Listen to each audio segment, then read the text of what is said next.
Hello viewers, welcome back to Raghavarani kitchen and blogs. Friends అందరు ఎలా ఉన్నారు? అందరైతే బాగున్నారు అనుకుంటున్నాను. నేనైతే చాలా బాగున్నానండి. సో ఈరోజు నేను మీతోటి షేర్ చేసుకోబోయే రెసిపీ వచ్చేసి స్నాక్ ఐటమ్ అండి. సో నేనైతే ఎవ్రీ వీక్ పిల్లల కోసం ఏదో ఒక 2-3 స్నాక్స్ ఐటమ్స్ చేస్తూ ఉంటాను కదా. అందులో భాగంగా నేను గత వారం చేసిన స్నాక్ అండి అటుకుల మిక్చర్ అండి, డ్రై ఫ్రూట్స్ అటుకుల మిక్చర్. సో దీన్ని అయితే చాలా సులువుగా, ఈజీగా, ఎంతో సింపుల్గా, తక్కువ టైంలో ఇంట్లో అయితే మనం తయారు చేసేసుకోవచ్చు. ఎంతో హైజెనిక్గా పిల్లలకైతే మనం ఇది షార్ట్ బ్రేక్స్కి స్నాక్స్ లాగా అయితే పెట్టేయచ్చు. అలానే ఇది టీ టైమ్ స్నాక్స్కి కూడా చాలా బాగుంటుంది.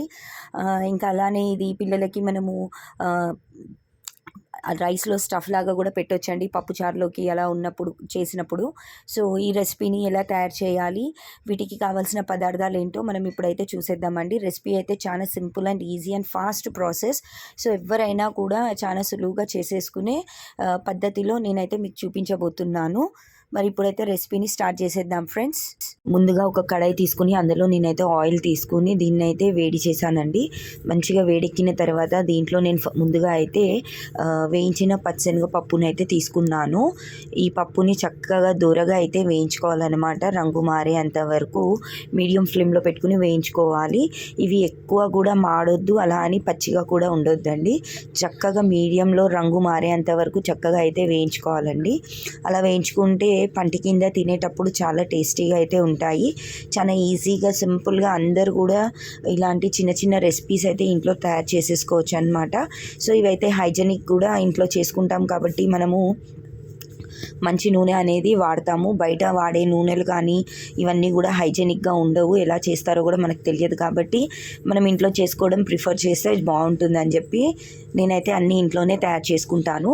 సో ఇలా వేగిన తర్వాత వీటిని పక్కన పెట్టేసుకున్న తర్వాత ఒక కప్పు వేరుశెనగ గుళ్ళు తీసుకోవాలండి, అంటే పల్లీలు తీసుకోవాలి.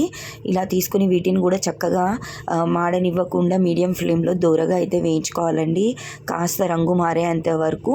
సో మనకి ఇక్కడ తెలిసిపోతుంది అనమాట, పల్లీలు అనేటివి ఇట్లా డీప్ ఫ్రై చేసినప్పుడు చిటిలినట్టు అవుతాయి.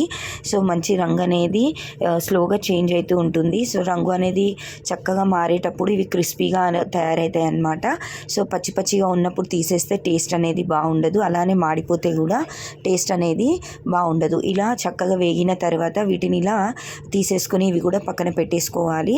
నెక్స్ట్ ఇదే ఆయిల్లో చక్కగా ఆయిల్ని ఇంకా కాస్త వేడెక్కనిచ్చి మనం అటుకులు తీసుకుందామండి. ఇక్కడ నేను మందపాటి అటుకులు తీసుకున్నాను అనమాట. ఇవైతే చక్కగా ఉంటాయి.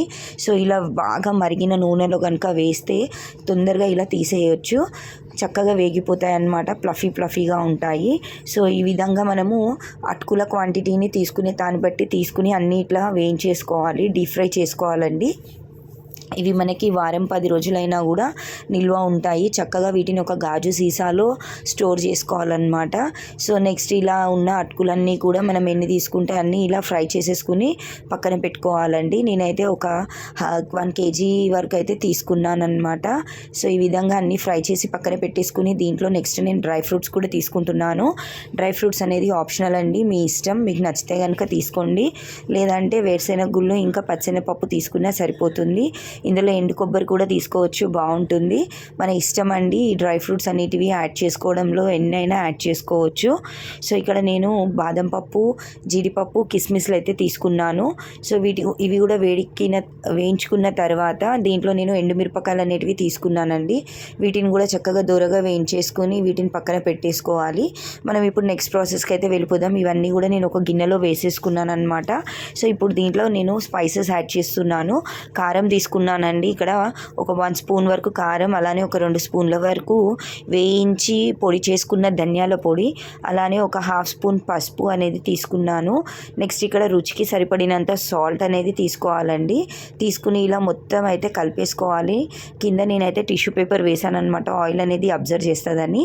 సో ఇవైతే తీసేసి పక్కన పెట్టేసుకుని వీటిని అయితే నేను కలుపుకుంటా ఉన్నాను అనమాట. సో ఈ ఉప్పు, కారం, ధనియాల పొడి ఇవన్నీ కూడా అటుకులకి పల్లీలకి డ్రై ఫ్రూట్స్ అన్నిటికీ కూడా చక్కగా పట్టే విధంగా వీటిని మనమైతే కలుపుకోవాలన్నమాట. చాలా టేస్టీగా అయితే ఉంటాయండి.